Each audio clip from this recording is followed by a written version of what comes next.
Hey everyone, welcome back.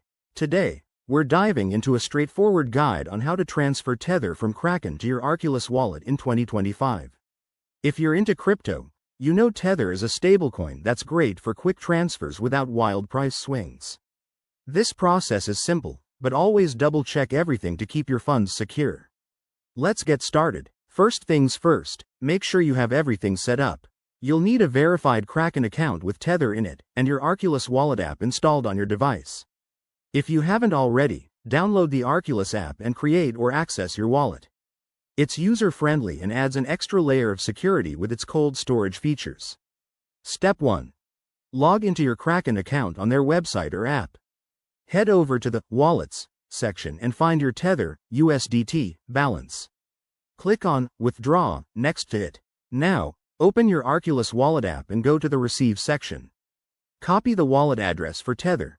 Double-check that it's for the correct network, like Tron or Ethereum, depending on what Kraken uses for USDT. Step 2. Back on Kraken, paste that wallet address into the withdrawal form.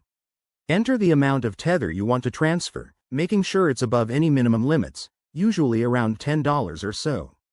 You'll see a fee estimate, so factor that in. Review all the details carefully, then hit Confirm and approve the transaction with any two-factor authentication you have set up. Once the transaction is initiated, it might take a few minutes to an hour to process, depending on network congestion. Keep an eye on your Arculus wallet for the incoming funds.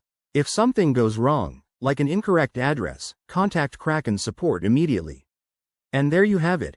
That's how you safely transfer Tether from Kraken to Arculus in 2025. This method keeps your assets secure and helps you manage your crypto more effectively.